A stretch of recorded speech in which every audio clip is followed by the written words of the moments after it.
Hey guys, welcome to a live update on the layout. Um, I've been doing a little bit of track work here and there, just fixing some track. I had a few of the tank cars coming off for some reason, I don't know, but I fixed this curve and adjust the curve, and I added two more re-railers over here just for the simple fact that since I'm doing a lot of switching, I'm going to use the re-railers. Now, a lot of y'all say it's not prototypical to use re-railers. Y'all out of y'all damn mind. Y'all better put them damn things on there if you want to save your engines and your rail cars. Because once these prototypical tank cars, those scale trains tank cars hit goes off track, and if they get slot, all that's gonna come off, and it's really gonna come off. And luckily, when I lost the cars last night, none of them got damaged, thank God. So I said, F that. I'm putting these damn re-railers on, and if I have to put re-railers across this whole layout just to make sure my cars stay on and everything doesn't happen, damn it, I will. So that is the advice that I tell to everyone. Man, use them damn re-railers. That's what they're made for. To help you save your layout from any kind of problems. I don't care how good your track laying is, the track laying you have done. Man, put a re-railer on. Put the damn re-railers on. That's the main purpose they make them for. Because there's not 100% guarantee that your layout is going to work properly. So that's the reason why I started putting re-railers on this layout, because I do a lot of switching. And if you're going to be doing a lot of switching, a lot of prototypical switching, I guarantee you will need those re-railers. Right now, I am working on this. I had a shortage somewhere, so I had two pieces of track there. So I took the track out and made one full section of track, and so I'm trying to get it in. So that's just me. That's just me. I use the re-railers. I'm going to use the re-railers no matter what. The most important thing is use those damn re-railers. And if your layout is sitting on the edge, your track is sitting this close to the edge, there's two things you can do. You can put a wall barrier up like I got over there, or use the re-railers. Put at least one every 3 feet until you clear this siding. Because if you don't put a re-railer there and anything happens, I mean, a car can go off the track easily, no matter what. I don't care how, like I said, I don't care how well your track laying is good. Something is going to happen. So I highly recommend you to use the damn re-railers. So I mean, that's a 200 and something dollar. That is a $264 engine in there. That is a rivet counter. You think I'm gonna let something happen to that baby? Hell no. Hell no. I'll put re-railers on. I will bubble wrap the rear. I will bubble wrap the track just to make sure that some gun don't come off track. All your new Gevos, the rivet counter, those things are detailed to the T, and they are beautiful engines. The number one thing you don't want to do is F it up. That's just me. I'm sorry, y'all. I'm gonna put the re-railers on here. I got like 30 some re-railers, and I will put them on this layout just to make sure everything stays on track. But I'm telling you,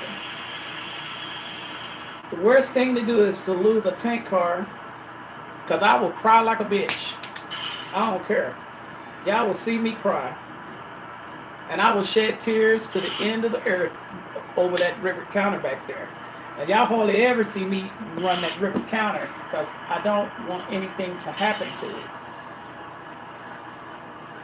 So my advice still, buy them re-railers and put them on there.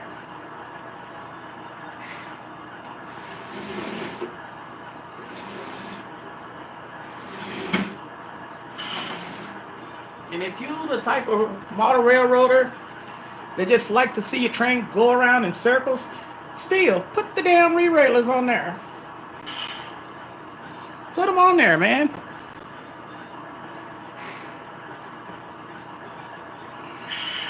Now, I stopped the engine because somewhere over here there was a shortage. Now, I got a power drop right here, but somewhere off this switch there wasn't power, so I'm fixing it by taking it two section out and putting this in.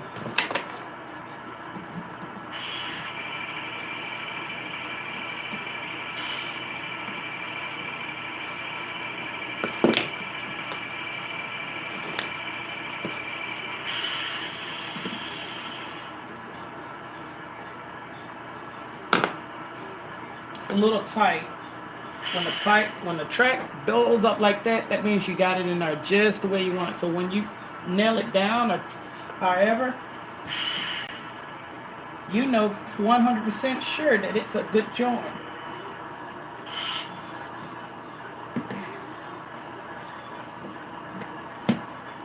I like to squeeze my track in to make sure there is a good joint.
Damn.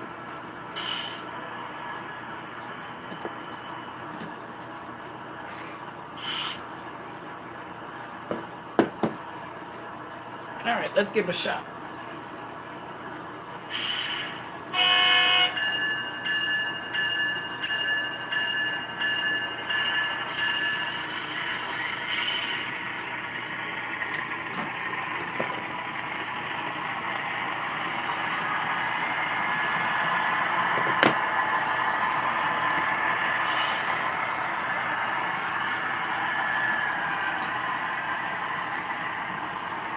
And perfect.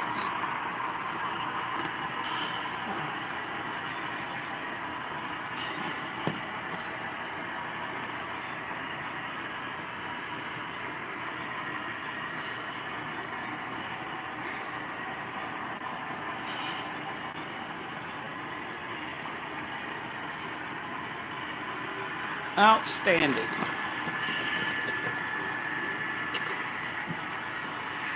But yeah, guys, like I tell y'all, and I'm a true believer in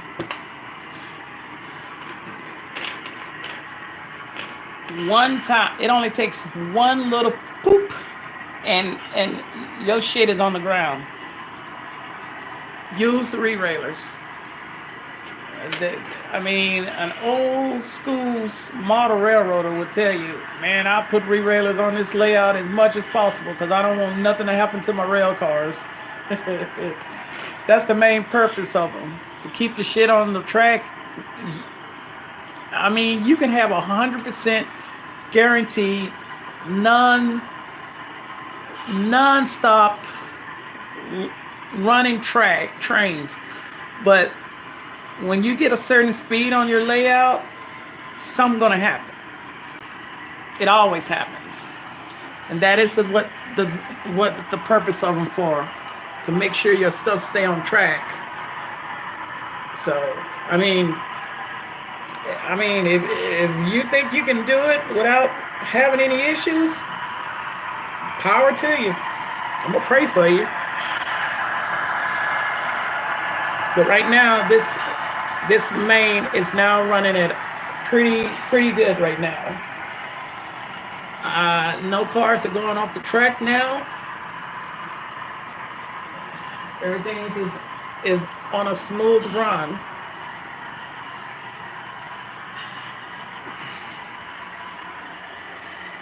Like I say, it just takes a little bit to. Oh shit.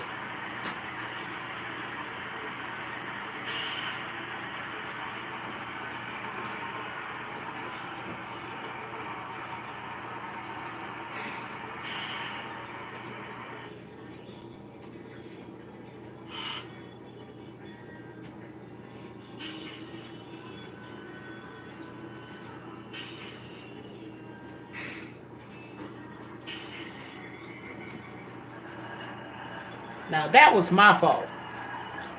I got one too many rail cars in track 4 and I pushed it down too far and the engine caught it, and it caught this baby right here. So point taken. Nothing went off track, thank God, but did it damage my car? Nope, still good. Like I say, I'm not paying. That was just me. Now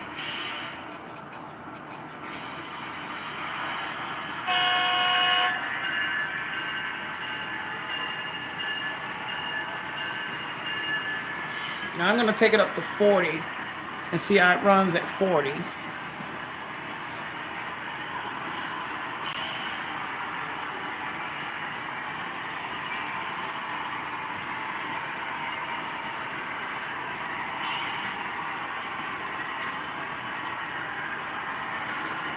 Now I don't normally run my tank cars on this layout that fast.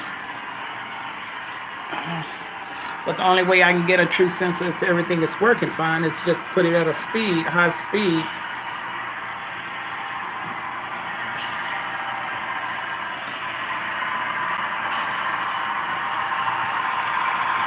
See, there's a section right there where the cars are hopping a little.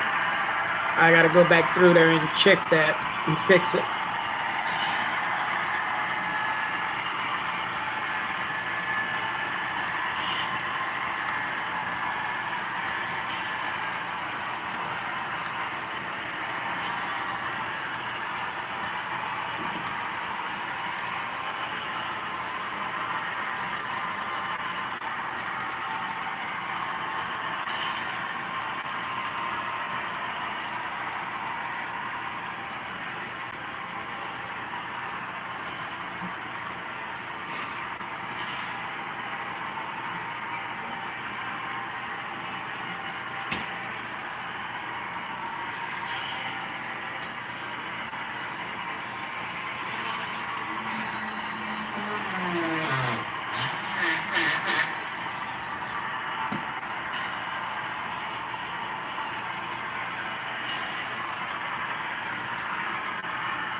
I don't even care how new your track is. You can have some of the high quality track in the world. You can spend $20 on a whole bunch of nice track, but at the end of the day, something's still going to happen. And it's not all about the track or the track lane. It could just be the rail wheels on the car. The flange could have a little gouge in it.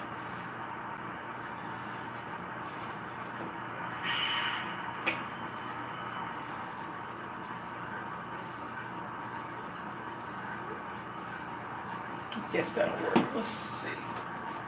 Turn it up.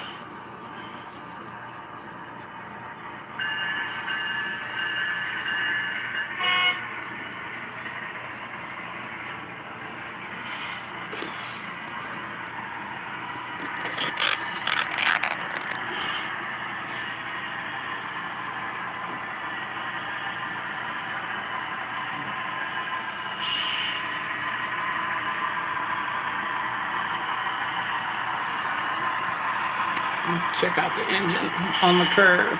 See if it stays on track.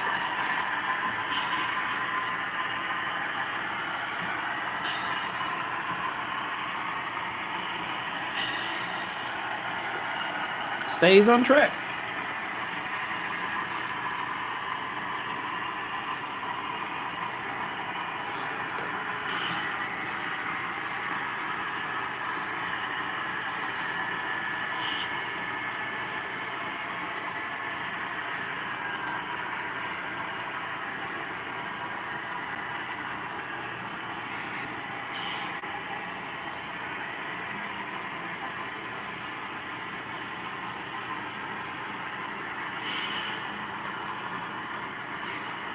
Perfect.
Who is this in the chat? Might ask who's it? Who is this? Welcome. Thank you for coming.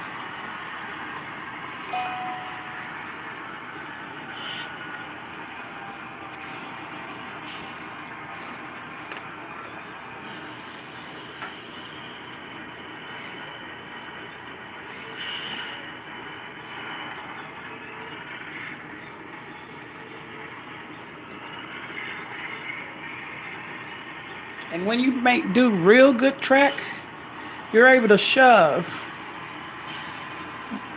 a huge amount of cars without any problems, I hope. But you got to take it slow.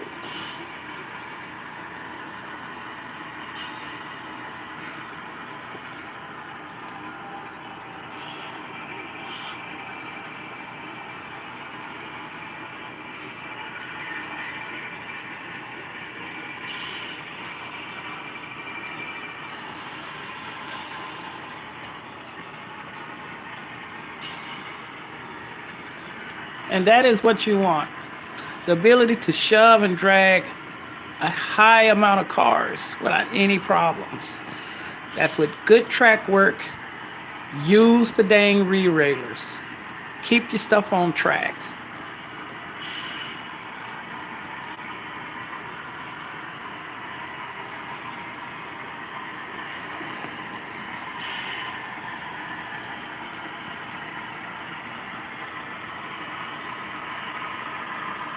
Because you don't want to lose anything whatsoever, because this stuff is expensive. Expensive.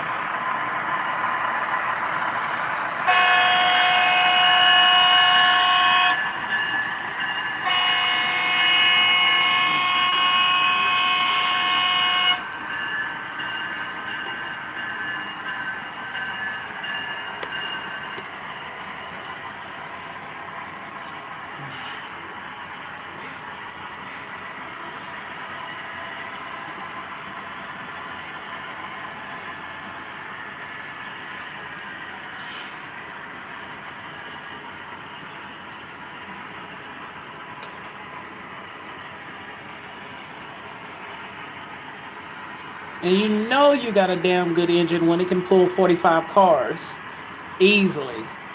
Easily.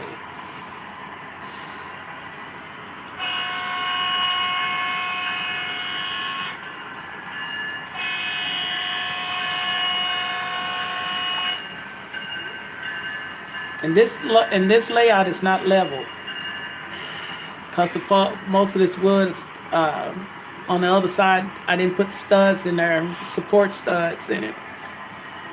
But you have,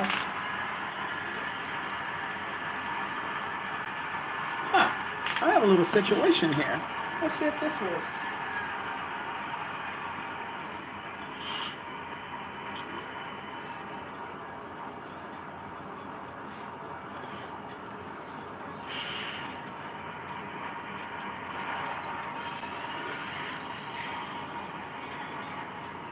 I'm gonna try this at slow speed. Let's see how this works. This is y'all gonna see an official test run of the shove and drag of tank cars, 45.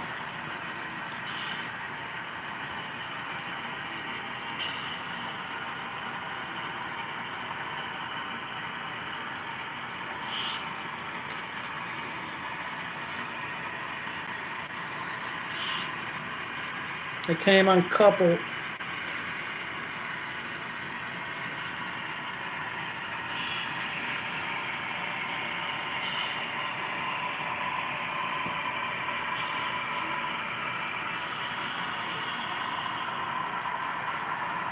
Actually 44, there's the 45th one over there.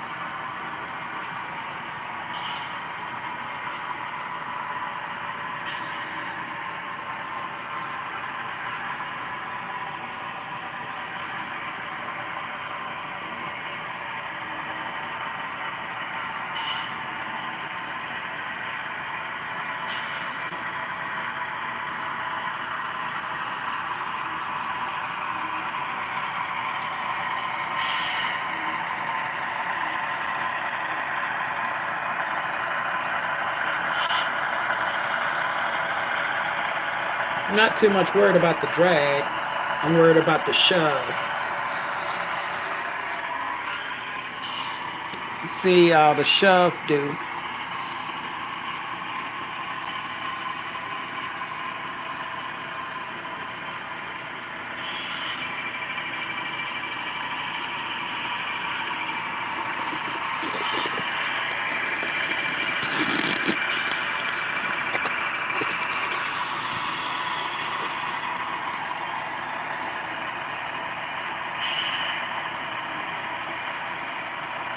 If you're able to pull shove a multiple amount of cars and nothing goes off track, then that lets you know that your track work is okay, that you did a good job. If one goes off track, then you know you need to fix it. It's all about the shove.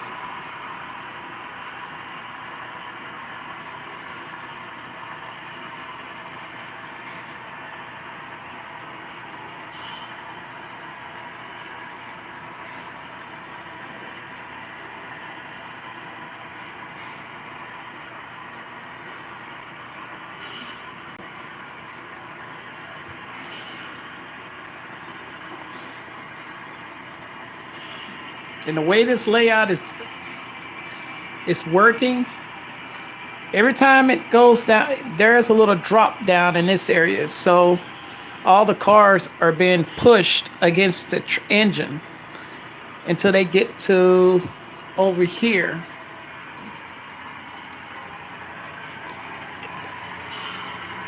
Here is a little hump, a gradual little hump, and then all the cars are falling away from the engine.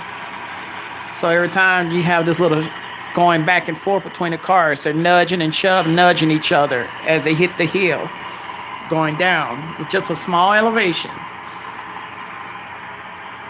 See, now the cars are all stretched out on this side because of the simple fact they're hitting the hump. All the way here, all of them are stretched out till they get to here. There's a little shove, and then right there they stretching. Then there's a little shove on top of the hill, and now they're stretching out once that engine start getting over there. See, now they're shoving. You have a shove and a drag going on back and forth between the cars. There is no constant dragging the cars. There's a shove and nudging going back and forth. When you have that, that is a good thing because the same fact it's not putting more stress and wear and tear on the engine. Here, they're actually shoving the train.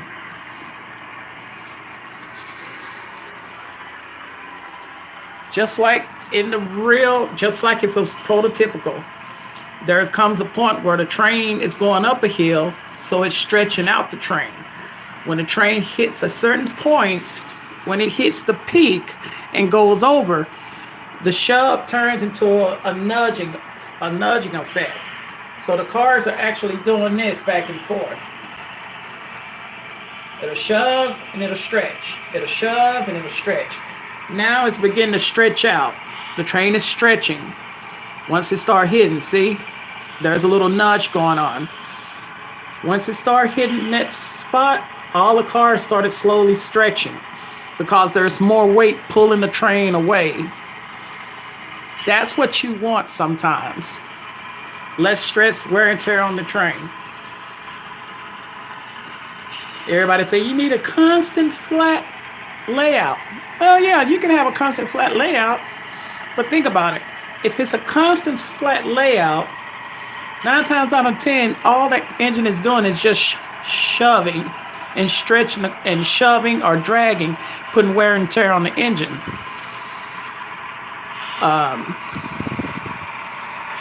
Broadway has some engines, and MTH has some engines to where once that engine hit a certain area where it didn't have a lot of pressure or weight on it, it'll idle down. So in other words, the throttle, the engine, the decoder recognized that the engine is not doing a lot of stress on the engine, so it likes idle. And then when it hits another section, it'll start idling up, letting you know that it's hitting a certain area on the layout to where it's having to use the engine power. That's prototypical. That's what you want. If scale trains can make, or lock sound can make those decoders where it senses where there's going to be stress on the engine, where the engine gets out of an idle and rams up, that's what you want. MTH has those type of decoders. Broadway has those type of decoders where it senses areas where the engine can see where there's a shove and a drag on a hill or something, where there's not a flat spot. What I'm trying to say. So far, so good. It just made a complete lap.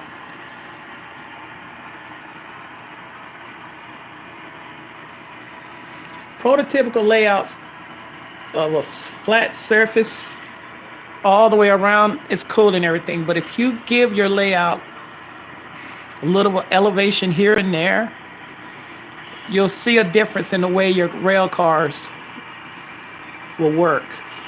You'll see a total difference. And that's what you want, a prototypical look on your layout, especially when you're doing shoving and dragging. And the main thing to do is keep those use the damn re-railers as much as possible. Everybody are so fixated on, well, it has to look good, it has to have a beauty to it, it has to have all that to it. Yeah, no, gosh, the number one thing you want your layout to do is to perform to the ability you form a certain ability.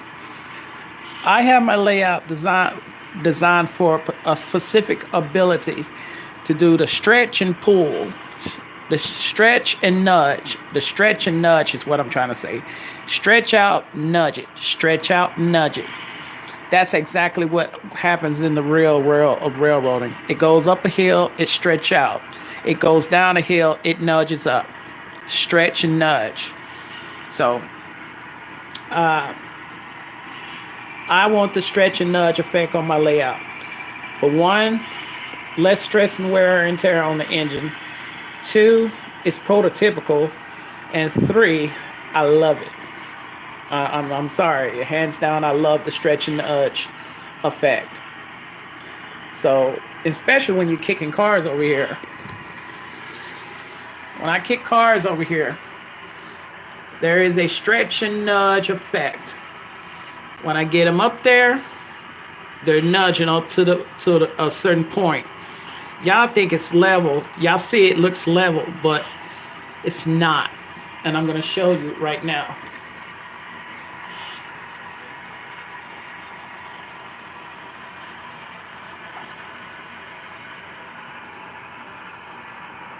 When I get it to that certain spot,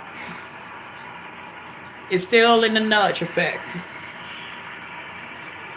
Right there, that's the stretch effect. When it's in the stretch effect, it's going this way, so it's stretching out. So all I have to do is this.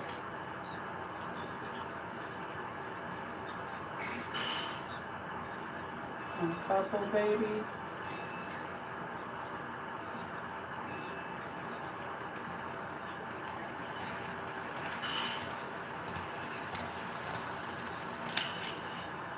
That's what's happening. We'll align the switch. I don't think those cars are roll. Let's see. I'm still in the nudge because it's going up the hill. When I get it on that switch, it's going to start stretching.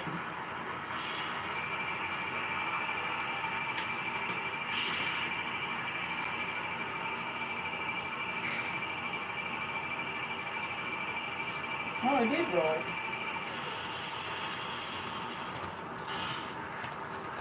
Outstanding. Good job, girl.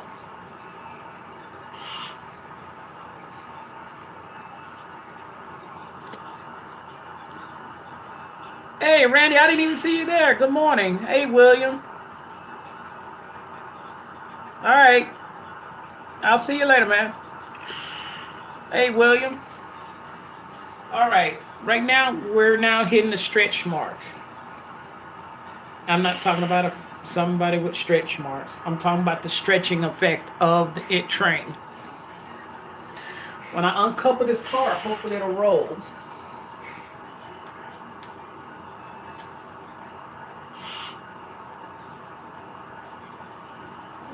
Keep going.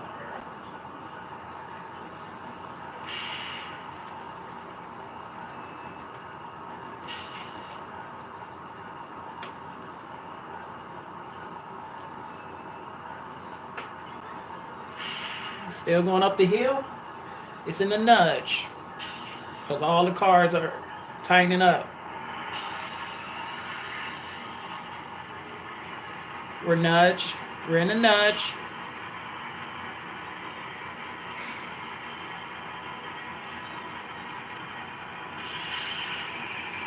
Now, it's hitting the stretch. The cars are stretching out.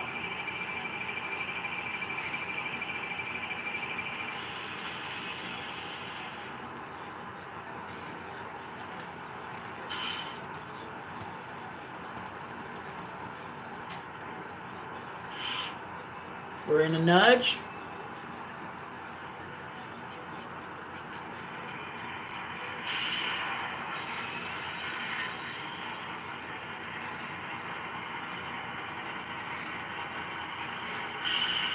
Very, very slight incline. I mean, it's just a little incline right here. It's just that the table has bowled up. I don't have a support stud under here.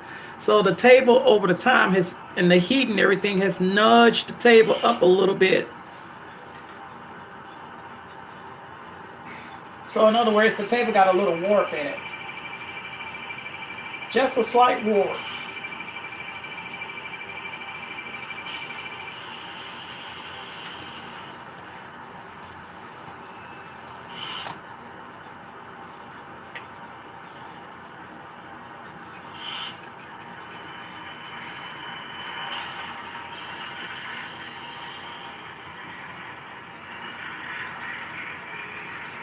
All right.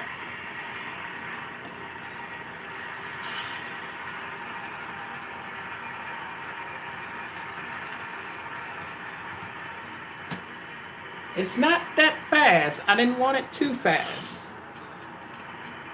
This one, I don't know if it's going to roll or not. We'll see.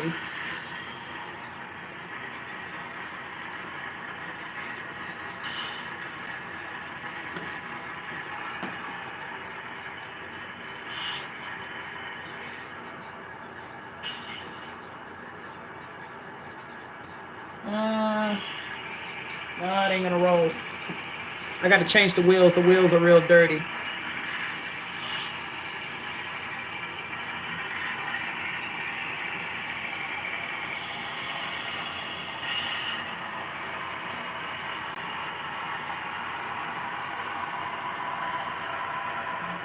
So y'all get an understanding of what the nudge and the stretch effect when it goes on between the cars going up an incline and down an incline, because now it's stretching out. The train is stretching. The engine doesn't have that much wear and tear on it, but it's still dragging the other cars on the other side.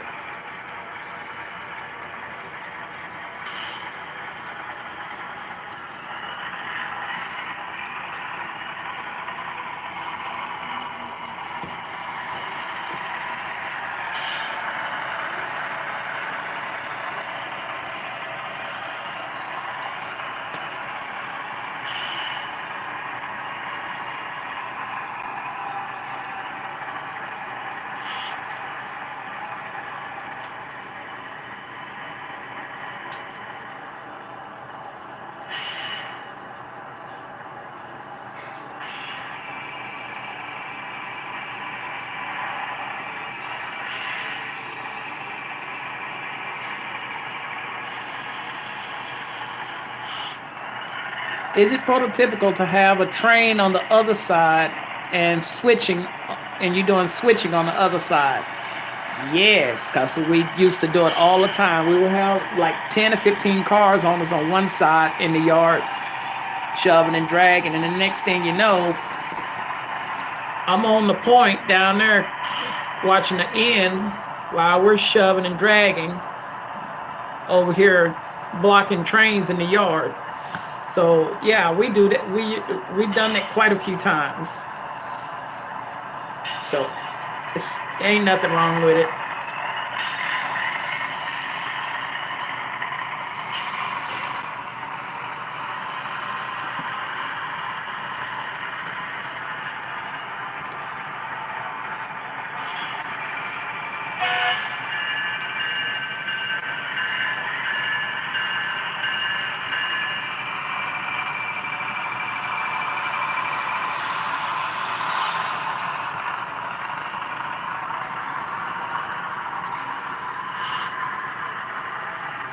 Hey, how you doing?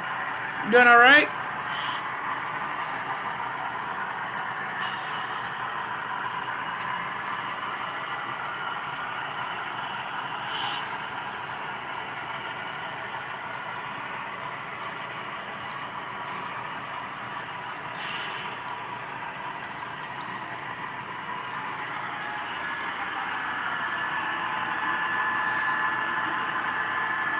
Outstanding. Just going over a few things about re-railers. Make sure you have re-railers on your layout. A lot of people don't want to put re-railers on their layout because they think it's not prototypical. And I'm like, y'all special. I will never, ever again do a layout without re-railers. Ever again. Thank you. Tell the son I said hello. Thank y'all both for watching.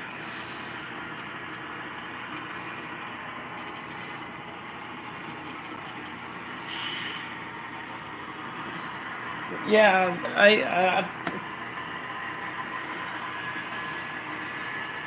I just don't believe in not using re-railers on your layout. I did that a few years ago. Stopped using the re-railers and I got pretty expensive tank cars on here now, and I'll be damned if I let anything. They're good for road crossings. I highly, like I said, I highly recommend everybody use re-railers. Blend them into the layout. Use them as road crossings. Use them as something for somewhere. Okay, what's going on over here, girl?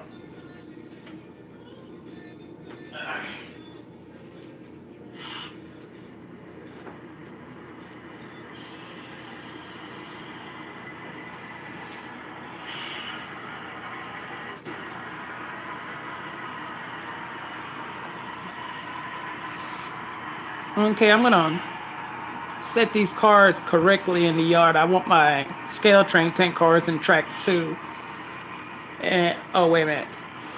I need to set that car back in. Hold on.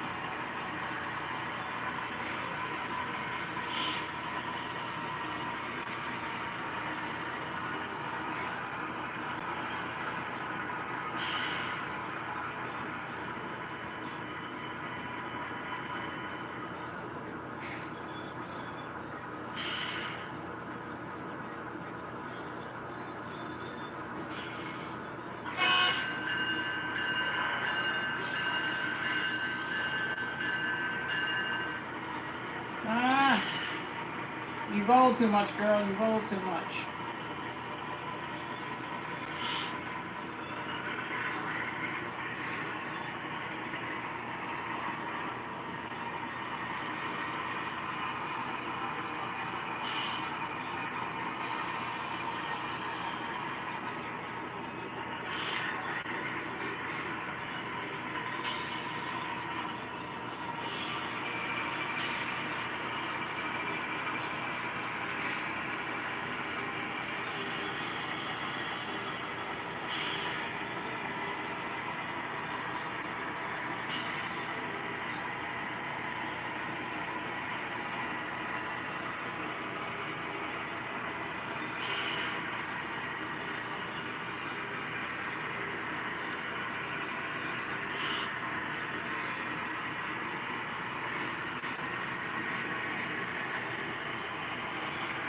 See, that's a prime example of the stretching because it came uncoupled.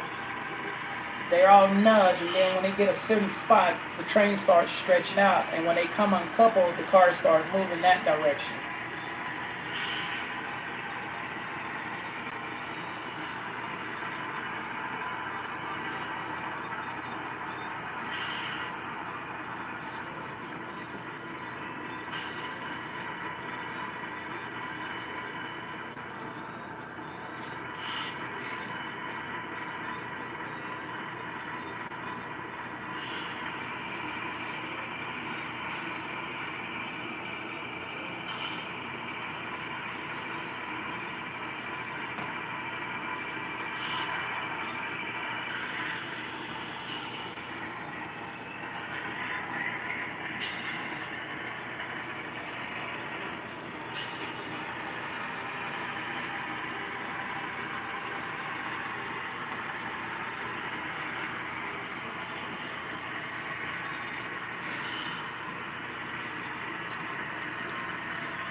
How many tank cars I have on my layout?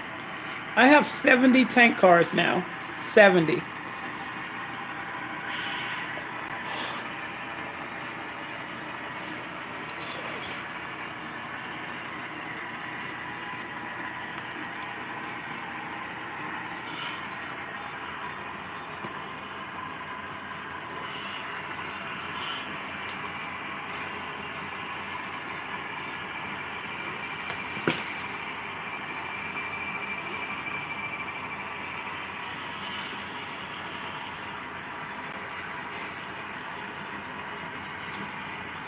Let me see that again. See the stretch? How they stretching and they're moving this way? Oh. How big do you want your yard to be?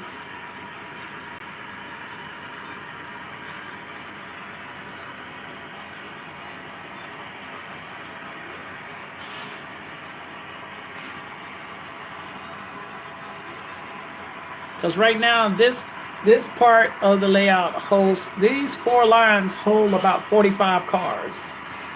Actually, I take that back. It holds about 60 cars because I forgot about the hoppers over there.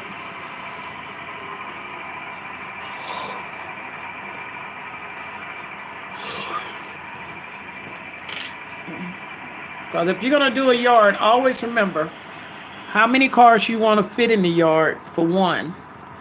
The location where you want it, how the distance from where the spot and drop to the yard, to the spot and drop, I mean, what's the distance going to be?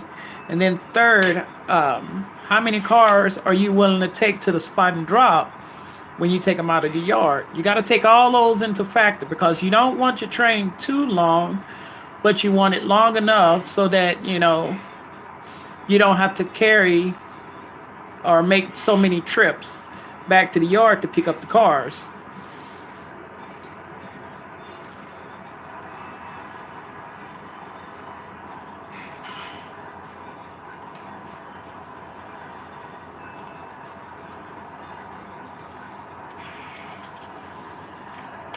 You got to take a lot into consideration when designing a yard.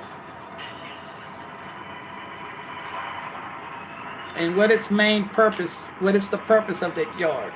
I got 2 yards on this layout. The other one is up there, but this is the main body of the yard.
And the number one thing, if you build a yard, always have it opposite of where your spider drops are going to be. For example, this is where my yard is. Okay? This is where the yard is.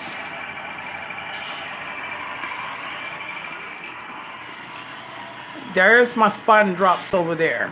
And then on this table, majority of the spot and drops are here on the middle table.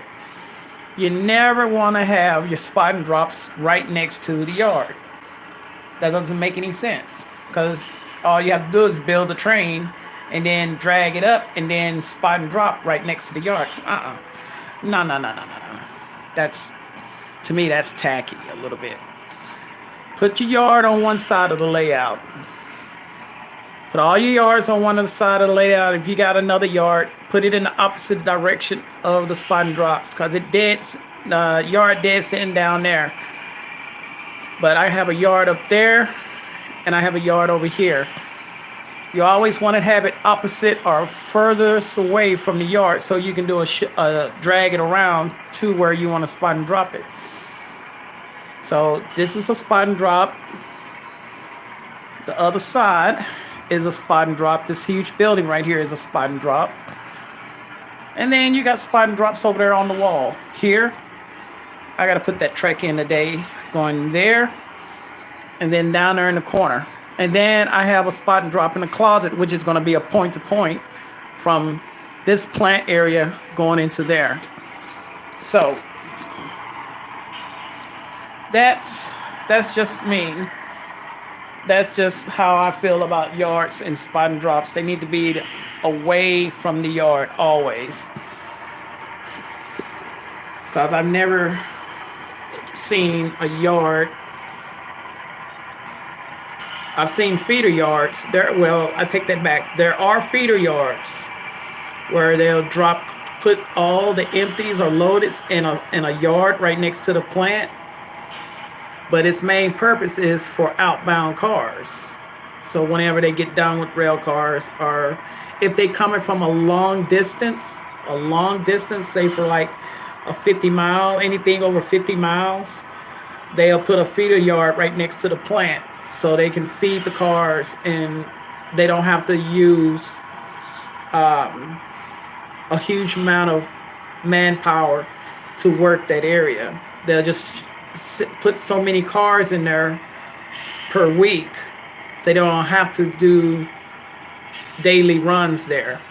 That's what a feeder yard it actually does. It limits the amount of the railroad going to that certain area during the week. And then when they get done with the cars, they'll take the outbound cars with them and leave the new cars sitting over there in the feeder yard.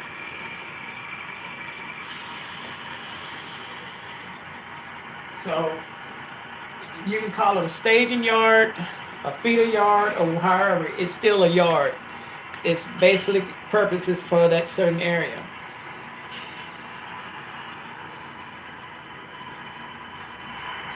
Now I'm going to take that last car.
Fuck it.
There we go.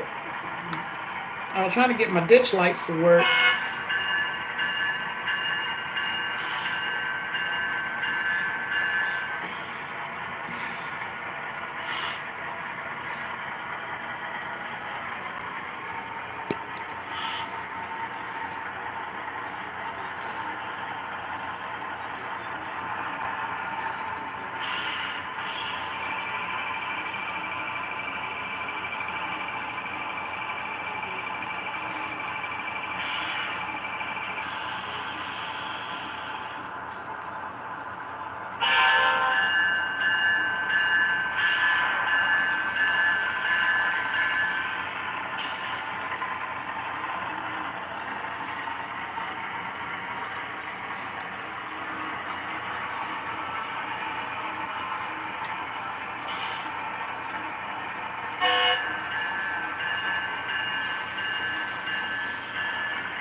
Hey, William, how you doing?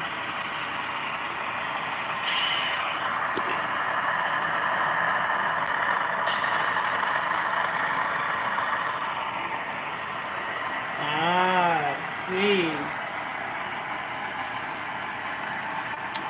For you, William, the best thing, I think,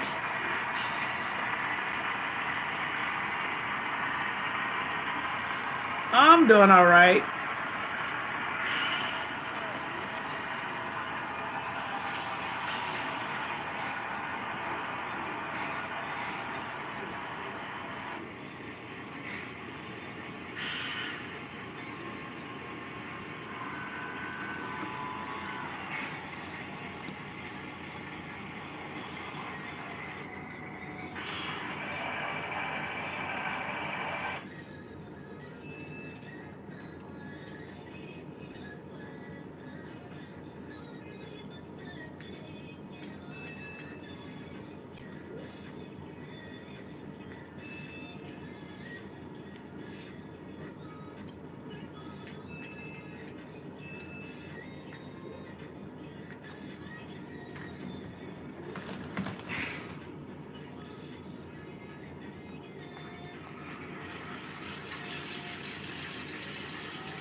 I got the volume down on these engines.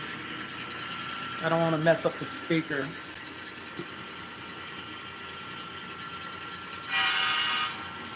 But you can hear the horn and the bell.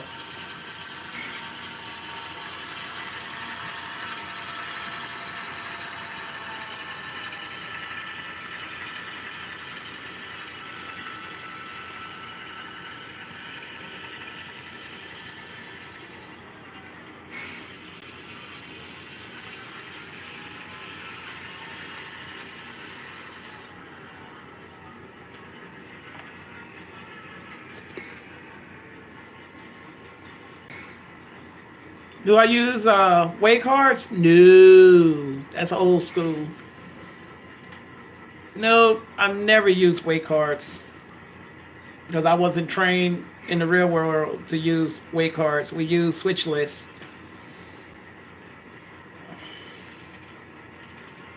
That's old school. They stopped using way cards back in the late early 70s. That's when they started using electronic, when computers came out and used electronic printouts of the switch list.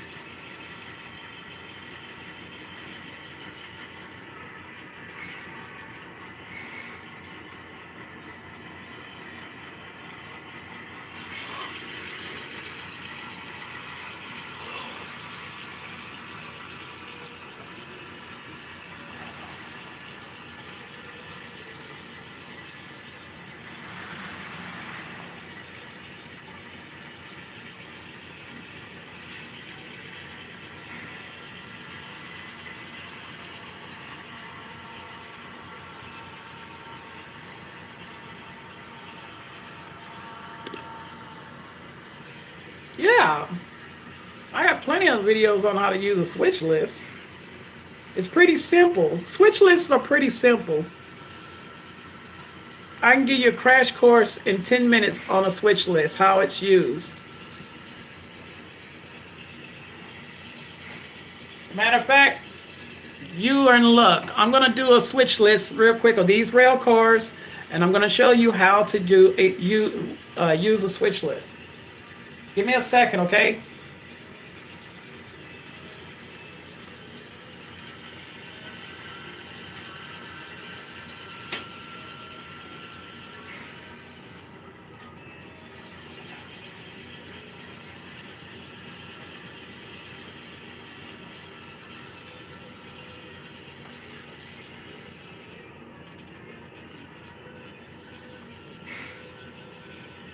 That's what I'm here for, to teach y'all.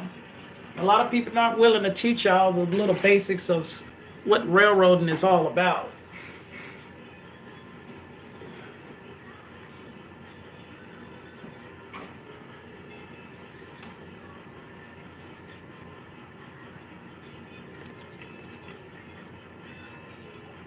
A switch list is a company switch list of rail cars designed for destination. It's designed for destination of a rail car where it needs to go. Long haul switch lists or manifest are used to be run from yard to yard sometimes, or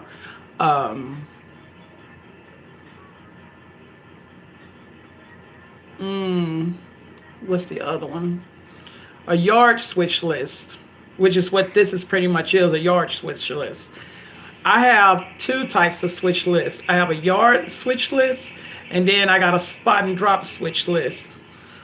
A yard switch list is a list of every rail car in the yard. Every rail car in the yard is put on a switch list. This is the yard switch list. What the yard switch list is, for example, let's say we're in track 2. This is track 2 right here where all these scale train cars are. The first car is CBTX 735135. And then we write those cars in order all the way down the yard list. And we have 4 tracks. So we write track 1, track 2, track 3, track 4. Okay? Let me go get the switch list. Let me go get an actual switch list.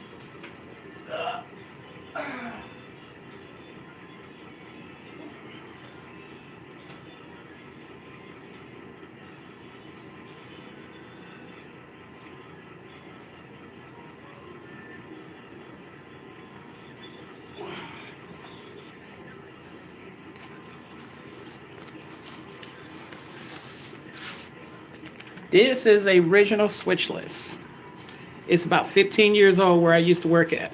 It's very old, so the copyright on it, I don't have to worry about. So, because this thing is like years old. On the very first page, we have the work permits and everything, where they're going to be doing work on the tracks. Work permits are blue flag or red flag. See, it says blue flags on these. That means we can't go in that area if they got work permits. And they have the work permits. And then they have the notices about the work area or what we're going to be doing that certain weekend. Whatever's going on, it's on the notice page. Okay? And then here is another notice about certain tracks in certain yards. And then we begin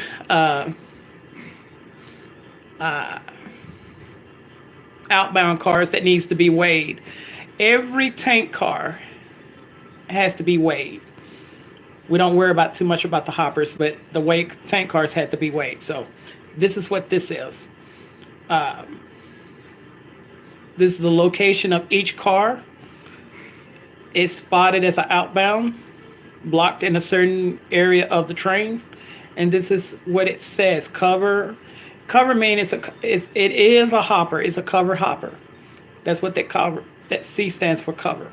It's a hopper. And then this is the rest of the cars that's in either A yard or D yard.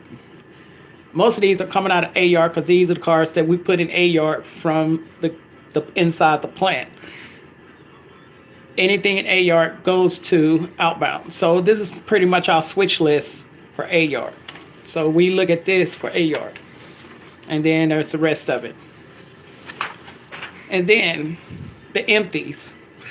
Most of the empties are in A yard or C yard. Some are mostly in C yard. The rest of them are in A yard or D yard. And then Huntsman. Huntsman has their own outbound rail cars. There has their Pacific rail cars that they go outbound. And this is where they go. Then we have the spot and drops. This is where it's coming from. This is where it's going. Because you have the from and then the to. From where yard, these are all coming from C yard. This is where they're going. So we always put those like that.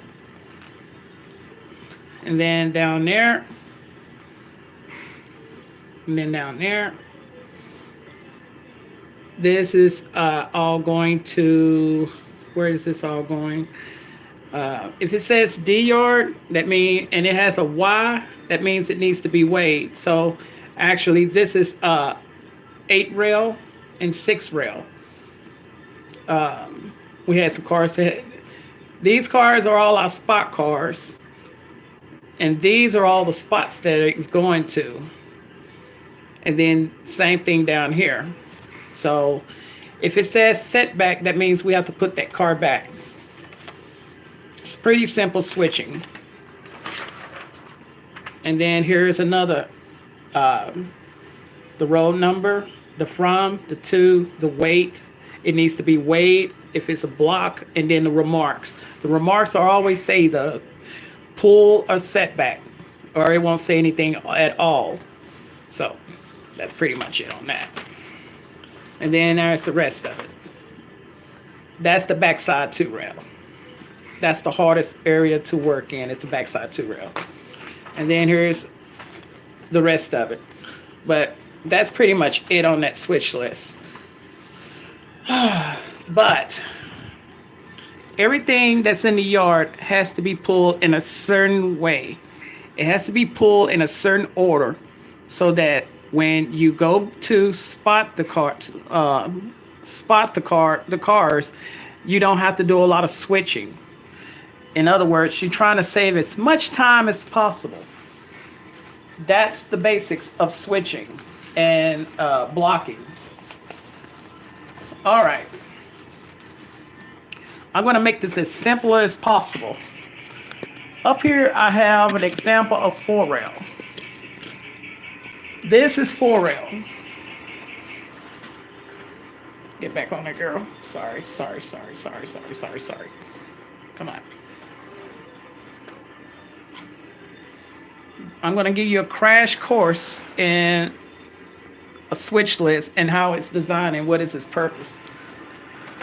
Oh, sorry, baby. Sorry, baby. Sorry. Don't kill me.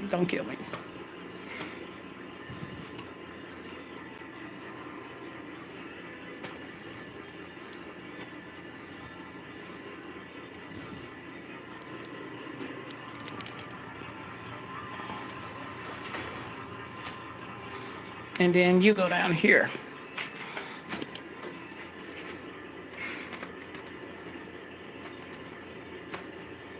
Hey, Anthony. Long time no see.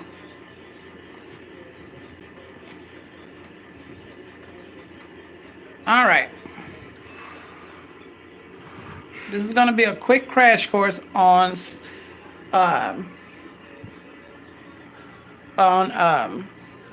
Switch List 101. Up here on the board, as you can see, this is 4-rail. It's outlined just up here, just like this. And this is it right here. This is 4-rail. It's exactly what's up here on the board, okay? I'm going to write the numbers in so you'll have a good understanding of what's going on. We got 4-0, which is spot 40. Then we have 4-1.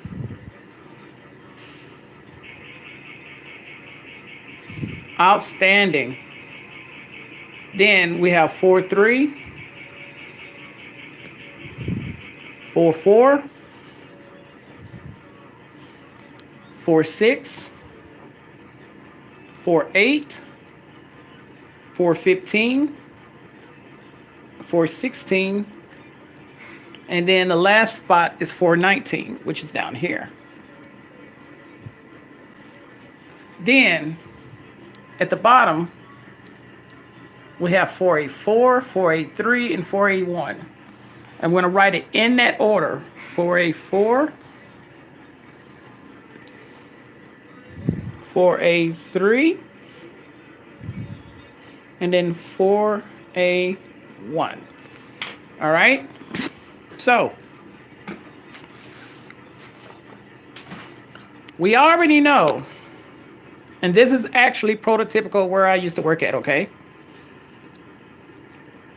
The numbers may be off by a 5% difference in the numbers, but you get the idea. 4A is a one-way in, one-way out method. There is no other way to go in there.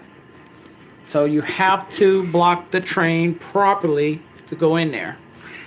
Oh, and I'm about to run out of battery, so I'm going to cut this. I'm going to kill this and go get my other phone, and then I'm going to come back live, okay? So I can go over the basics of a switch list, okay? So give me 3 minutes, and I'll be right back, okay, guys? I'm going to switch phones.